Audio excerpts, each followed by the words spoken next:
In today's Outer Worlds 2 video, I'm going to show you how to unlock all of the companions as well as their upgrades, a lot of which are actually completely missable if you don't keep an eye out for their specific side quests, but they also provide some amazing powers. So without further ado, let's jump right in. Now, one of the first companions you're going to get is Valerie, and she is unmissable. However, her upgrades definitely are. Her main ability is going to be Emergency Protocol, so this makes her a very good healer. She throws a healing syringe into you, which gives you a very good healing basically without any downsides. It can also be buffed further to provide other buffs as well, so totally useful in combat. And you can pretty much get one of her first mod kits right away the moment you actually spawn on Incognito. After your prologue is done, you're going to notice that you can open this lockbox for just 4 decryption keys. And this is something that you can easily achieve in the first minutes of playing on the Paradise Island. And the moment you do, you're going to get access to the first row of upgrades for both the weapon and the armor here. Now, in terms of recommendation, Super Cooling Coils is one of my favorites for the weapon because it lets Valerie deal frost damage, and that also builds up, so it's going to fully freeze and stun the target in place. In terms of armor, literally pick whichever counters your enemies most. I haven't seen too many enemies using corrosive damage, so I usually go with the shock immunity in this case.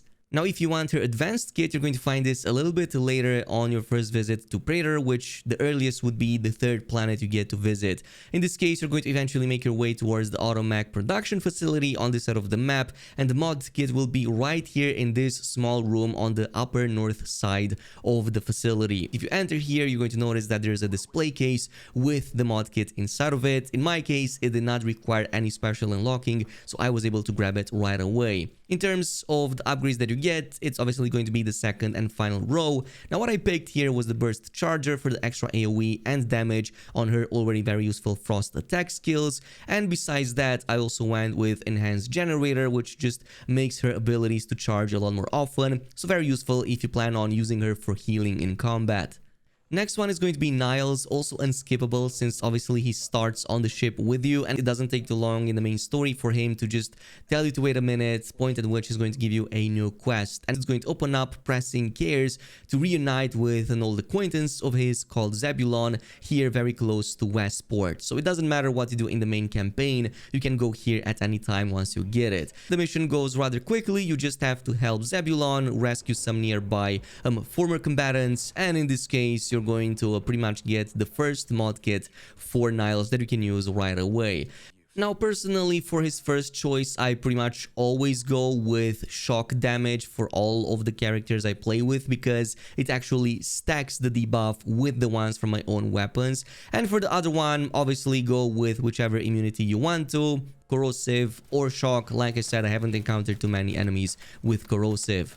Now, for his advanced mod kit, you're going to get this via the side mission called Do More Harm. Literally, on that very first visit to Praetor, he's actually going to mention on the way towards the main story that there's another meetup with Zebulon that he wants to have in this facility further up north. So head over there, make your decisions. There are a few of them, but nothing like too significant long term. And at the end of it, you are going to get that advanced mod kit. And also pay attention to get this really awesome armor set from the starting display case that you can get now once you finish it. As far as what you get access to, you can obviously choose the Ricochet Shrapnel, which is literally going to make his attacks to ricochet to other targets when he deals damage, or you can go with the high density shots, just going to occasionally knock down targets and have increased damage. And to be honest, any CC that your characters can have usually is much better than whatever damage they can deal, with a few exceptions here and there. In terms of the defenses, you can pick the Reflex Amplifier. This is going to just make his shields reflect a portion of the incoming damage, which can actually be quite useful against some of the large groups of enemies. Or you can go with the Reflex Amplifier Caster, which basically gives AoE evasion in an area around him, so this can help you as well if you happen to want some extra defenses. Which brings us to our very first missable companion, and that's going to be Inez. You're going to encounter her on your first visit to the Ministry of Accuracy west here when you have to retrieve some data for Minister Milvestreet. And during this, you're going to notice she's already there, cleared a bunch of enemies, so whatever you do, just engage in some dialogue and don't antagonize her, just encourage her to actually change her employer. Once you're done with that quest and back at Milva Street, you will notice that they are in the middle of an argument. So during that argument, also make sure, based on the information she told you before, that she should actually just seek her own way. And once you do that, she's going to wait you at the entrance, point at which you can accept her to become a member of your party. The moment you do that, it's also going to open up her first side mission called Better Than Nature, and during this side quest chain event, you can literally physically alter the way she looks and even the power type she gets. It's not the only mission actually, so this makes her a very unique character compared to every single other companion you're going to get.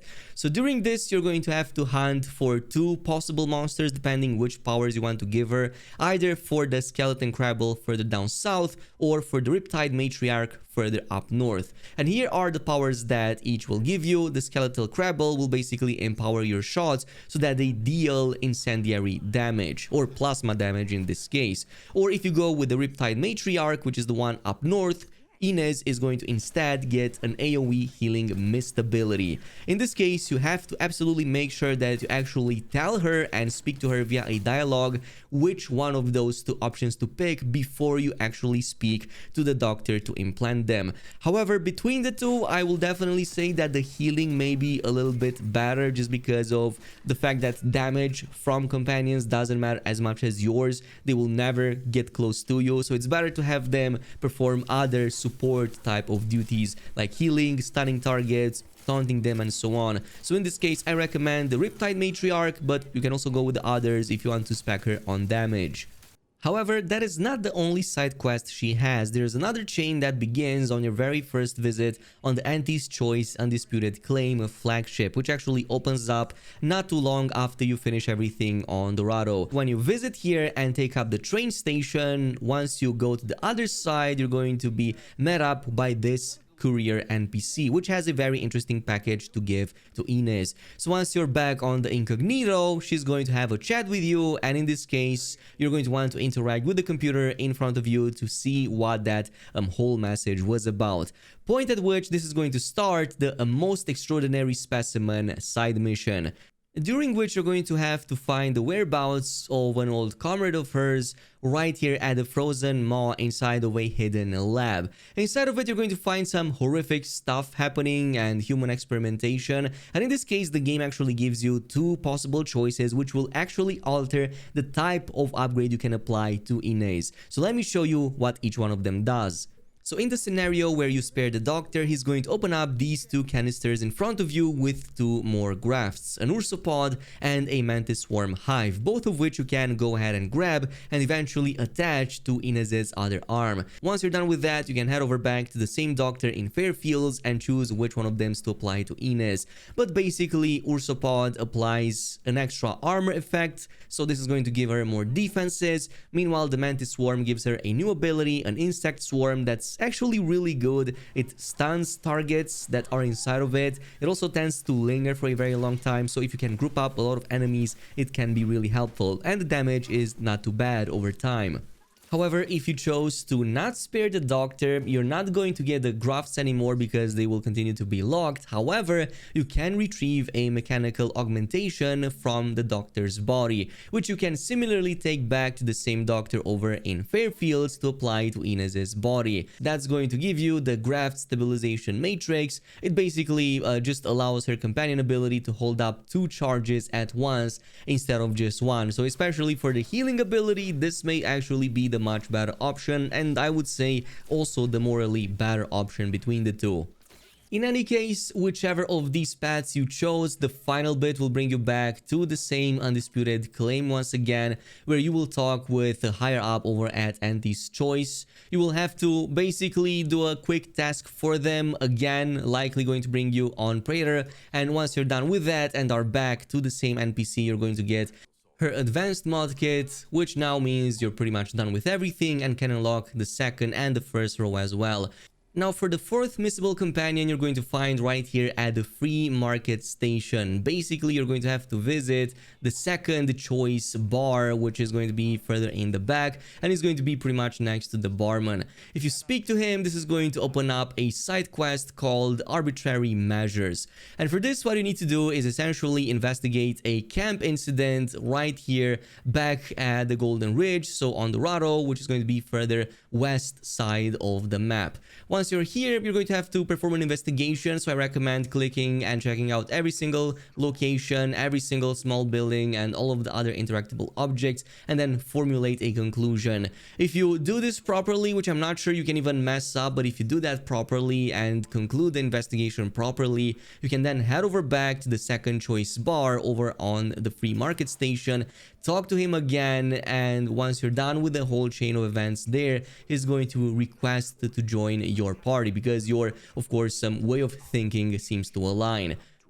And from this point on, you're going to want to just wait for him to actually get in contact with you. This should happen maybe 1 or 2 main story missions after this location, which is going to open up the Listen for a Clue side quest. In this one, you're going to have to pretty much travel all the way back to Eden, basically at the same Vox relay station that you cleared before you finished the full area. And in this case, you're going to encounter another sentinel in the area. I'm not sure you can resolve this peacefully. It always seems to end in conflict, so if you do, let me know down in the comments. However, once you're done with that, you're going to just follow a chain of events which eventually will bring you all the way here at the Oculus coloring post. This is something that should pop up on the map once you have the information via this mission.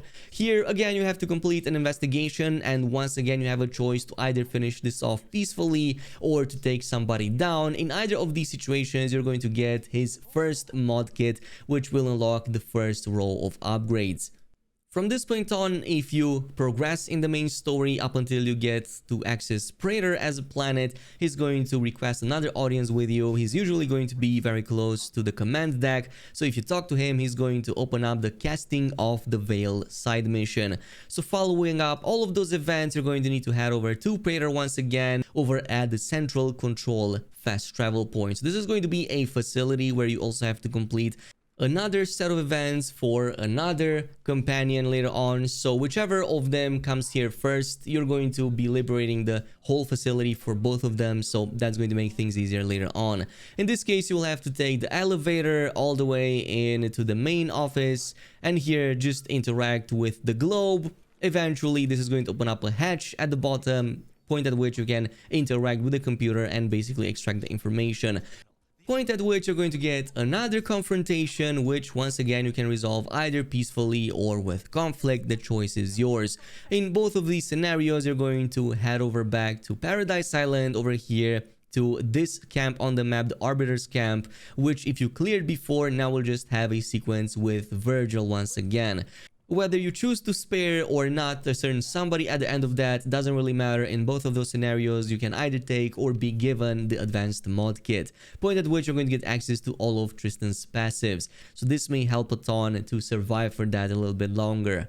Now moving on to our fifth companion, we're gonna have Marisol, and she's actually really good at keeping enemies stunned for a really long duration, plus revealing enemies on your map or around you. And you're going to first encounter her during the mission on the Trail of the Traitor. Basically, you're going to eventually make your way to the Golden Ridge, and after speaking with the abbot in the area, he's going to point you towards a nearby Zeranium manufacturing facility to find out who the saboteur was.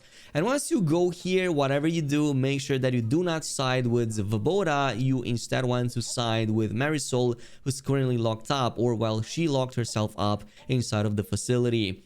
This should also open up the mission called Beginning to the Endpoint, and in this case, you're going to want to just side with her instead of Proctor Svoboda. Whatever you do, just make sure that you uncover the clues nearby. There's only a few of them, and once that investigation is done and you report back, again, side with her, and at the end of it, she's going to request to join your party.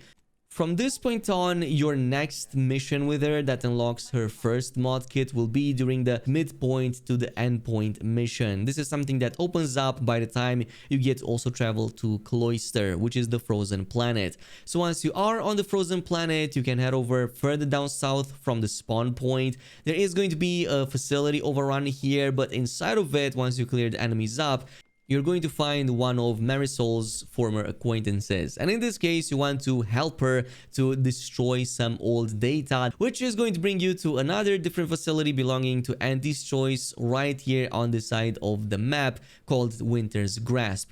And in this case, you can either resolve this peacefully or not. It's going to be easy to navigate the facility, go through the puzzles, and basically open up the paths ahead without actually getting yourself destroyed in the process. And at the end of it, if you want to get it all done peacefully, I recommend to not fully burn or incinerate all of the things in the evidence room. Either pick number 2 or number 3, but I would say number 2 may possibly be the best option. If you do that, you're going to exit that facility without having to fight any of the Auntie's Choice forces, nor get any bounty and affect your reputation with them. Get out of the base, and now you will also get the mod kit to apply the first set of upgrades to Marisol. Now for the next and final mission in her chain, that's going to be Endpoint's End, and this is going to be something that will trigger around the time you finish Matriarch's Mercy. So in this case, you're going to have to progress in the main story until that fully happens. She is going to request an audience with you, and that's going to open up that quest, so you can now travel to the Golden Ridge once again and head over to this side of the map over at the Matriarch's Mercy. Once again, if you finish this whole area up, you're going to head over inside of the facility, going here inside of this room with the 2 scientists that you likely helped before. Now, if you did not help them in that main story mission and already triggered this one, you're not going to be able to complete that any longer, and you will miss out on the possible either weapon or armor reward that they would have given you. Since I was already done with it, I was able to just go here and notice that one of the scientists unfortunately perished, which lets you now go inside of that room, investigate, and eventually this is going to bring you to a brand new location. So that's going to open up a brand new destination on Eden called Point Oblivion. In this case, you're going to have to sabotage the remaining scientist experiment without raising any suspicion from her. Otherwise, you're going to have to kill her. But I'm going to show you in this video how to do it without needing any skills. And also from my testing, I noticed that if the scientist ends up dead, for some reason, Marisol will not get the advanced mod kit at the end. That may be a bug for me. Maybe it's not going to trigger for you, but I'm going to show you how to do it nonetheless, since it's the better outcome anyway. So in this case, during the experiment, we have 4 rooms which we can sabotage in whichever order we want, and there are typically 3 options to choose for each one of them. A very bad one that's going to immediately raise suspicion, a middle ground option which is kind of in between, and a proper option which is usually going to require a very high level skill check. Since we don't have enough skill points, what we're gonna do is choose 2 middle ground options for just 2 of the rooms, but leave the other rooms without tampering with anything. So let me show you the correct sequence. First, we're going to start with the room with the Zeranium flow tubes, and in this case, we will not change anything. We will just leave it as is, and we're just going to lock in the settings so that we can actually progress that objective. So do that and don't touch anything else in the room. Same goes for the N-ray settings. Do not change absolutely anything, just lock in the setting so that it clears out the objective, which means our 2 final remaining rooms can be done with the middle point options. So in the case of the microwave chamber, we can go ahead, grab this rock from the other side and just use that in the place of the device we should have used instead. Meanwhile, for the 2 chemicals, for the centrifuge, you're going to want to actually combine both of the ones. So the jars that you find on 2 of these tables, you will want to actually combine them at the centrifuge no matter what, and not send just one of them, as that's pretty much going against the protocols. So once you have done that, you're going to notice that's going to be a middle point option. You can send it up and now you're pretty much good to go.